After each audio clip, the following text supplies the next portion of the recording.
આજ સુધી દીકરાની ભૂલ પર કદાચ બાપ 2 તમાચા જાહેરમાં મારી દે ને, પણ દીકરીની ભૂલ થાય ને તો બાપની આંખો નીચી થાય. એ મારી ન શકે, ન કંઈ કહી શકે, પણ મનમાં જે પીડા થાય ને એ તો માફ ન કરી શકાય એવી હોય છે. હથેળીમાં પગ મુકાવીને ઉછેરેલી દીકરી હોય એ નાનકડી ભૂલ કરે અને આખા કુટુંબ પર આફત આવે, ભાગી જાય.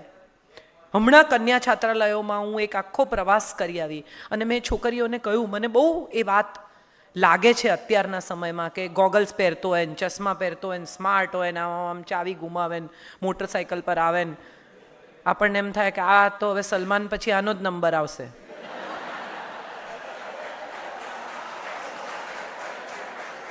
પણ સાહેબ તમે સમજો એક મહત્વની વાત, કે આટલો રૂપાળો છે, આટલો દેખાવડો છે, આટલો સફળ છે, પણ સલમાનના લગ્ન નથી થતા. એ નથી કરતો એવું એ કહે છે. એમ જ હોય ને, આ દેશમાં એટલા જ પ્રેમીઓ અમર થયા છે કાંતિભાઈ જેના લગ્ન નથી થયા. હીર રાંઝા, લૈલા મજનુ, શીરી ફરહાદ, શેણી વિજાડન, તમે કોઈનું નામ લઈ લો, લગ્ન ના થાય તો જ અમર થાય, લગ્ન થાય એટલે શહીદ થઈ જાય. કાંતિભાઈની વાત સાચી.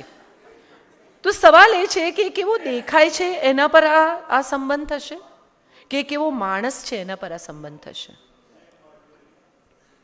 કબીરના ગુરુ હતા, એની દીકરી લાલી, એની સાથે કબીરના લગ્ન થાય છે. કબીર લાલીને લઈને પોતાને ઘેર આવે છે. લાલી રડે છે, આ ઝૂંપડું આવું ભંગાર, આમાં મારે રહેવાનું છી. કબીર એને કહે છે તારે શું કરવું છે? તો કે મારો તો પ્રેમ છે મારા ગામના જમીનદારના દીકરા જોડે. તો કબીર કે એમાં શું રડે છે, ચાલ તને મૂકી આવું. લાલી ફરી રડે છે. કેમ? તો કે આવી સરસ તૈયાર થઈ છું, આ તો બધો કાદવનું જંગલ છે, મારા બાપનું ગાડું તો જતું રહ્યું, હવે હું કઈ ચાલીને જઈશ? કબીર કે બેસી જા ખભે યાર, હું તને મૂકી આવું તારા પ્રેમી પાસે. કબીર એને ખભે બેસાડે છે. 2 જણા જંગલમાં ચાલતા ચાલતા જાય છે. એક પથ્થર આવે છે. કબીર અથડાય છે પથ્થરને, એનો નખ ઉખડી જાય છે, લોહી નીકળે છે, પણ લાલીને પકડી રાખે છે, પડવા નથી દેતો.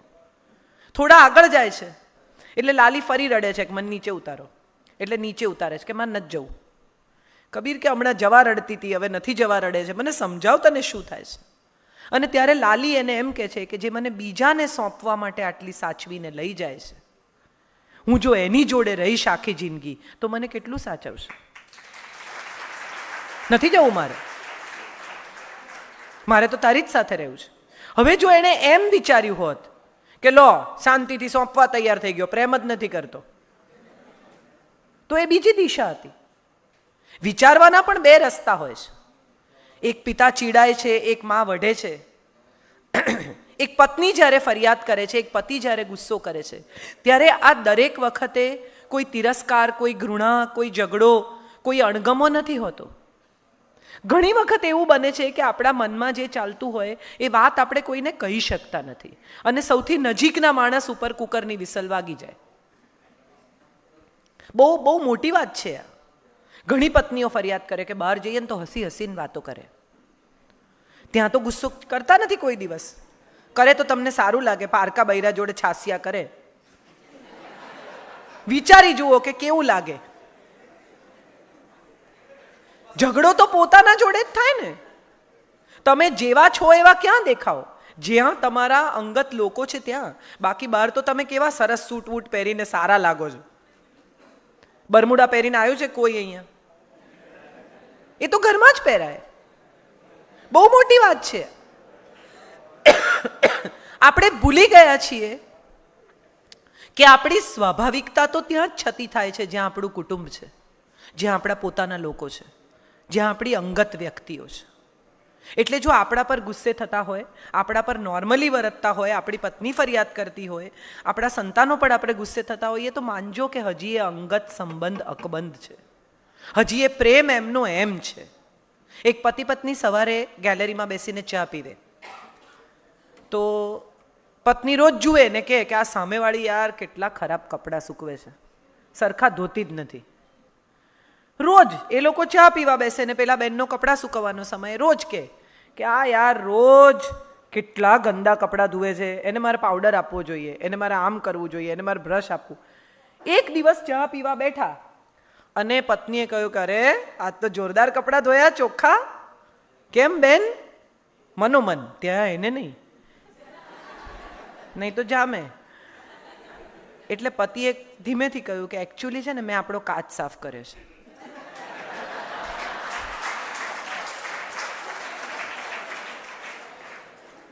સંબંધોમાં પણ આવું જોઈએ છે. સામેવાળાના કપડાં કદાચ મેલા ન હોય, આપણો કાચ કાળો હોય, એટલે કાચ સાફ કરવો, પછી નક્કી કરવું કે સામેવાળાના કપડાં મેલા છે કે નથી. એક છેલ્લી વાત કહીને મારી વાત પૂરી કરું, મારે નીકળવાનું છે.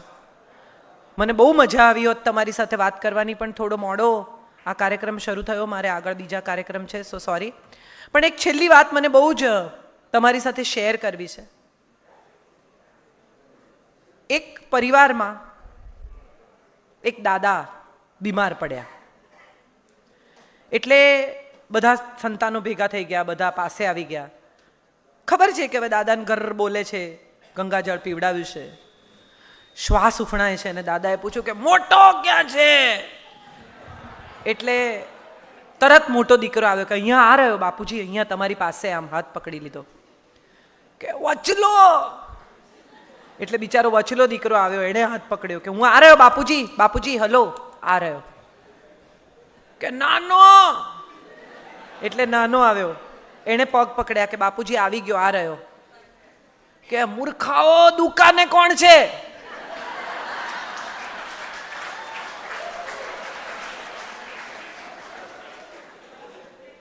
અંત સમયે 3 સંતાનો એમની પાસે છે, એમનો હાથ પકડીને એમની નિકટ ઊભા છે.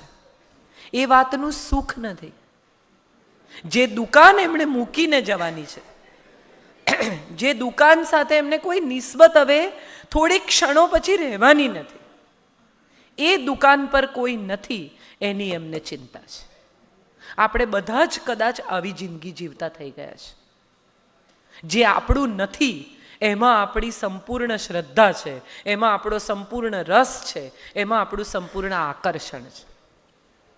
કેટલા બધા લોકોને અભિભૂત થઈ જાય કોઈ અંગ્રેજી સારું બોલતું હોય તો.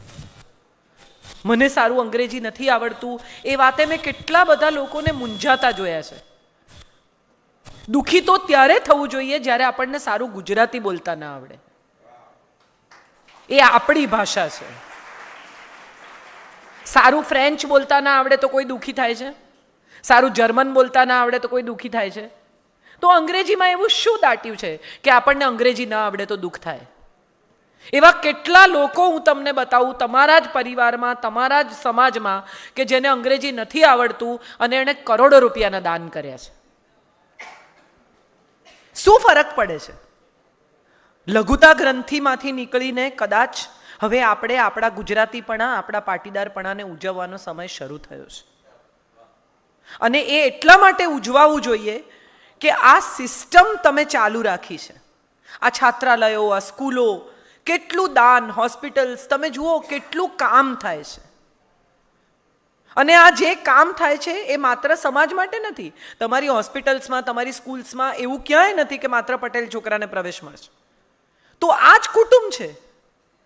સર્વેને સ્વીકારીને આગળ વધતા રહેવું, એ જે નિયમ પહેલેથી દાખલ થયો, એ જ પાટીદારનો કે એ જ વિશ્વનો નિયમ છે. કુટુંબ એ કોઈ 4 માણસથી બનતું, 8 માણસથી બનતું, 15 માણસથી બનતું કોઈ નાનકડું યુનિટ નથી. તમારા કુટુંબમાં તમે જેટલા લોકોને સમાવવા માંગશો એટલાને સમાવી શકશો. સવાલ માત્ર એટલો છે કે એકબીજા પરત્વે કાળજી હોય, એકબીજાની ચિંતા હોય, એકબીજા માટે માન હોય.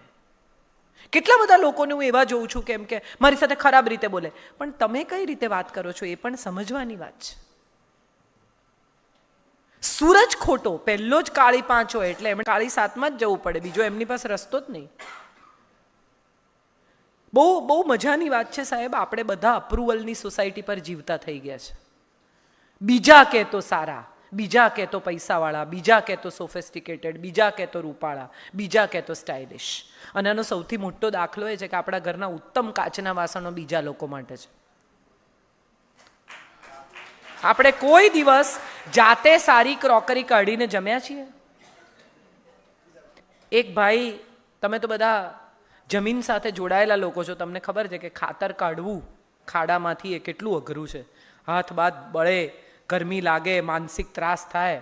જેણે કાઢ્યું હશે એને ખબર હશે, નવી પેઢીને તો કદાચ નહીં ખબર હોય, પણ ખાતર કાઢવું કેટલું અઘરું છે. વાહ! તો એક ભાઈ બિચારા ખાતર કાઢીને ઘેર આવ્યા. એની પત્નીને કે જમવાનું પીરસ, એટલે પત્નીએ જમવાનું પીરસ્યું જૂની થાળીમાં, જે રોજિંદી. એટલે એણે કહ્યું કે હવે ભંગાર થાળી મને નહીં આપવાની, સારી થાળીઓ નથી ઘરમાં? તો કે છે ને, પણ મહેમાન માટે રાખી છે. એટલે એણે થાળીનો ઘા કર્યો. સાહેબ, મગજ ગયું એનું એવું. એક તો ગરમી લાગેલી, થાક લાગેલો, ભૂખ લાગેલી, અને એમાં ગંદી થાળી પત્નીએ મૂકી કે ખાતર કાઢવા મહેમાન આવે છે, આ રોટલો તારો મહેમાન લાવે છે, આ વીજળીનું બિલ તારો મહેમાન ભરે છે, લાવ સારી થાળી, હું કમાઉં છું, મને સારી થાળી આપ. આપણે બધા જ દેખાડામાં કેવા પડી ગયા છીએ. કોઈ આવવાનું હોય તો કપડાં બદલીએ. શેને માટે? આજના સમયમાં ધીરે ધીરે જે દિશામાં જઈ રહ્યા છે ને, એ દિશા દંભની દિશા છે. નવો આરંભ કરવાનો છે, દંભ ભૂલી જવાનો છે. છોકરાઓને પાસબુક નહીં આપો ને તો ચાલશે, પણ એમને શ્વાસબુક જરૂર આપજો. એમને શીખવજો કે સુખી થવું એટલે પૈસા ભેગા કરવા નહીં. ઓછા પૈસામાં નાનકડું ઘર હતું ત્યારે વધારે પ્રેમ હતો. હવે કોણ કયા રૂમમાં છે ને એ જ ખબર નથી. બધા પોતપોતાના ટીવી જુએ છે. એક રસોડે જ્યારે બધા જમતા હતા એક જ સમયે, ત્યારે કેટલી બધી વાતો થતી હતી. હવે બધાના જમવાના પોતાના સમય છે. કુટુંબ એટલે જ્યાં સૌ એકબીજાની સાથે રહેતે. કુટુંબ એટલે જ્યાં સુખ દુઃખમાં હાથ પકડે તે. કુટુંબ એટલે જ્યાં તમને જોઈને મોઢા પર સ્માઇલ આવ્યા વગર રહે જ નહીં. કુટુંબ એટલે સુખ, શાંતિ, સ્નેહ અને સમર્પણના પાયા પર ઉભેલો એક પરિવાર. મકાન નહીં, એડ્રેસ નહીં, દિવાલો નહીં. અને સાહેબ, એક છેલ્લી વાત કહી દઉં કે દિવાલ છે ને ત્યાં જ ધરતીકંપનો ભય છે. ખુલ્લા મેદાનમાં ધરતીકંપ આવતો જ નથી. તમે મેદાનમાં ઊભા હો ને તો ગમે એટલી ધરતી ધ્રુજે, તમને કંઈ નહીં થાય. પણ જો તમે દિવાલમાં ઊભા હશો તો ભય લાગશે કે હવે પડશે. દિવાલો રહેવા દો, મેદાન ખુલ્લું કરી નાખો. જેટલો પ્રેમ જાતને કરો છો ને એટલો જ પ્રેમ જો બીજા બધાને કરી શકશો ને તો આ જગત તમારું કુટુંબ બની જશે. બહુ આભારી છું તમારા બધાની કે આવી તક આપી, આવી રીતે તમારી સાથે વાત કરવાનો સમય મળ્યો. મને સમય ઓછો પડ્યો, તમને પડ્યો જશે એવું માનું છું. બેન જાઓ એવું કોઈ કહેતું નથી, એટલે માનું છું કે ઓછો પડ્યો હશે. ફરી પાછી ચોક્કસ આવીશ. 4:30 નીકળવું હતું, 4:45 થયા છે. મારે હજી હિંમતનગરથી આગળ જવાનું છે. પણ ફરી એકવાર તમારા સૌનો આભાર, તમને સૌને પ્રણામ. જગતના પિતા એવા તમે સૌ જે જમીન સાથે જોડાયેલા છો, તમારા મૂળ ઊંડા છે, માટે તમારા વૃક્ષો ઊંચા થયા છે.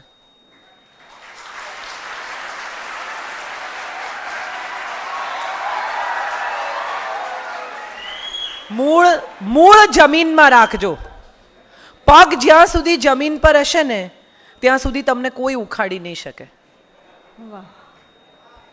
જે દિવસે જમીનથી પગ અદ્ધર થયા ને એ દિવસે પડવાની બીક લાગશે. એટલે મૂળ તમે જમીનમાં ખોસી રાખશો ને દોસ્ત, તો પાંખો ગમે એટલી વિસ્તારશો તમને તકલીફ નહીં પડે. આપણે આપણા રૂટ્સ સાથે જોડાયેલા લોકો છીએ, અને રૂટ સાથે જોડાયેલા લોકોને જિંદગીમાં ક્યારેય તકલીફ પડતી નથી, કારણ કે એમને એમની જમીન, એમની જડ પકડી રાખે છે. બાપુની એક બહુ મજાની વાત છે. આમ જુઓ તો હરિલાલ બાપુનો પોતાનો દીકરો. બાપુએ કુટુંબ, આખી દુનિયાને કુટુંબ બનાવ્યું. જે રાષ્ટ્રપિતા કહેવાયા એનો દીકરો પોતાનો એની વિરુદ્ધ ગયો. જેણે પ્રેમનો નમૂનો બનાવ્યો શાહજહાં, એનો દીકરો ઔરંગઝેબ પ્રેમના નામે 0, સંગીતના નામે 0, કલાના નામે 0. આમાં તો બહુ કિસ્સા છે, પણ આ કિસ્સાઓ ત્યારે બને છે જ્યારે કુટુંબ ફેલ જાય છે, જ્યારે માણસ પોતાની નીચે, પોતાની આસપાસ, પોતાની દુનિયામાં જોવાનું ચૂકી જાય છે. તમારી દુનિયામાં જોતા રહેજો. મોદી સાહેબ નોટ કેન્સલ કરે એનાથી બહુ મોટો ફેર નહીં પડે, પણ આપણે જો વાલ કેન્સલ કરીશું ને તો ક્યાંક બહુ મોટો ફેર પડી જશે. એટલે સ્નેહ, સમર્પણ, સમજ, સન્માન, આ 4 વસ્તુ કુટુંબમાંથી કદી ઓછી ના થાય એવો પ્રયત્ન સૌએ કરવાનો. આ પેલા અત્તરના ટીપા જેવી કથા છે કે બાકીનાને એમ છે કે હું પાણી નાખીશ તો વાંધો નહીં આવે ને છેલ્લે ઓજ પાણીથી ભરાઈ જશે. પણ જો એમાં કોઈક 10 જણાએ બી અત્તરના ટીપા નાખ્યા હોત ને તો પાણી એ સુગંધી થયું હોત. એટલે આપણે કંઈ નહીં તો પાણી સુગંધી કરીશું, પણ અત્તરના ટીપા જ નાખીશું પરિવારમાં, એવું નક્કી કરીએ. અને કુટુંબ જીવનને બહુ જ મહત્વ આપીએ. થોડા પૈસા ઓછા કમાઈશું તો ચાલશે, પણ સાંજના છેડે ઘેર પાછા ફરો ને તો એમ થવું જોઈએ કે હાશ આવી ગયા.